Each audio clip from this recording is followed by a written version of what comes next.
I'm going to read a book called Quotation Marks and Apostrophes. Nolan and Michaela were playing a game. Michaela was winning. Nolan wasn't happy.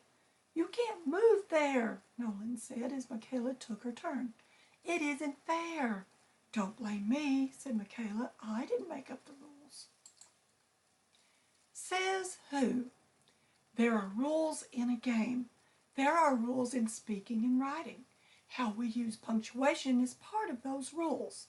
Quotation marks are used to show that someone said or wrote something. This is called a direct quote. A statement about what someone said is an indirect quote. That doesn't need quotation marks. "It's your turn, Julie," I said. I told Julie it was her turn. In the first sentence, I am talking to Julie, so it's a direct quote. The second sentence simply reports that I said something, so it's an indirect quote. Quotation marks are used in other ways too. They are used around the titles of short works such as songs, poems, and articles. But quotation marks are not used with titles of books. You don't need them for video games either. Those titles would be italicized instead. Zach likes to play Minecraft. What would happen if you were talking about a song to your friend? The title of the song should be in quotation marks, but what you say would also be in quotation marks. In such cases, you would use two sets of quotation marks. The second set would be single marks within the first set. Let's use Bad Blood to play musical chairs. Punctuation practice. Quotation marks show when someone is talking. Where should the quotation marks go in the sentence below? "Why can't we play checkers?" asked Maggie.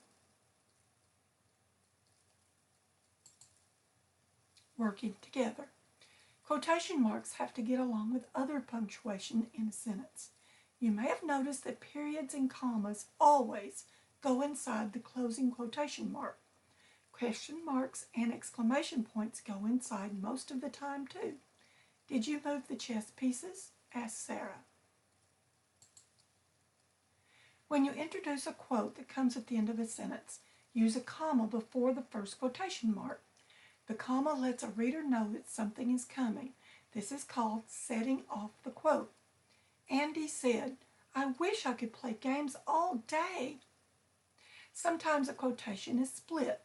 This means that the person speaking is not named at first. The quote is split into two parts. You will need a comma at the end of the first part. You will also need one before the second part. "Make sure you clean up," Mom said, "or we can't get ice cream."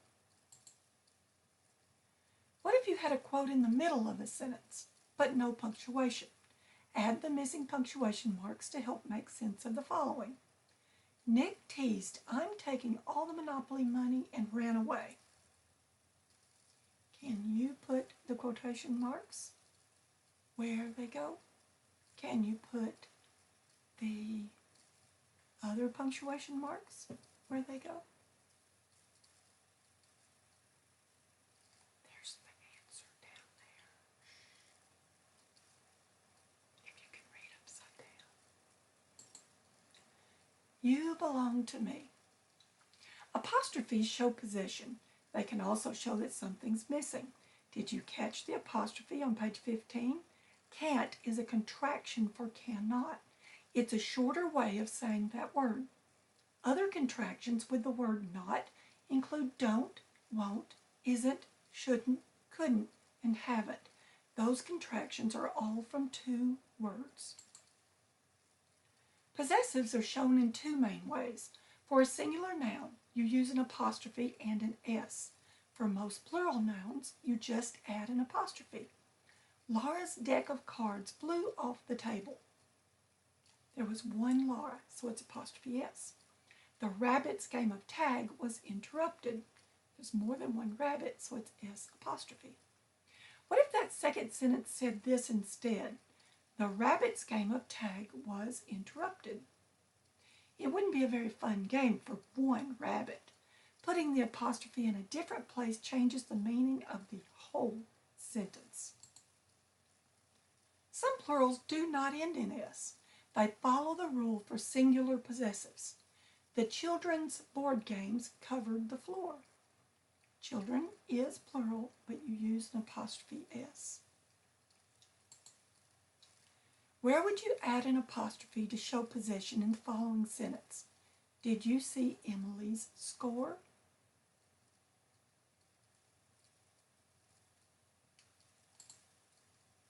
Mean what you say. When it comes to apostrophes and quotation marks, you have to play by the rules. Knowing how to use these punctuations is important. Without them, it may be impossible for others to know what you mean. Activity, whose or whose. You already know that possessive nouns are made with an apostrophe and an S, but pronouns change words entirely. That makes it tricky to figure out possessives and contractions, especially when you have words that sound the same. Use the word bank at right to fill in the blanks with a correct contraction or possessive pronoun. Write the answers on your own sheet of paper. Whose, whose, their, your, its, its.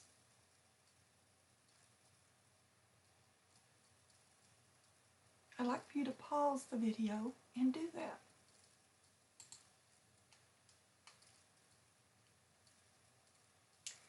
And that is the end of our lesson today.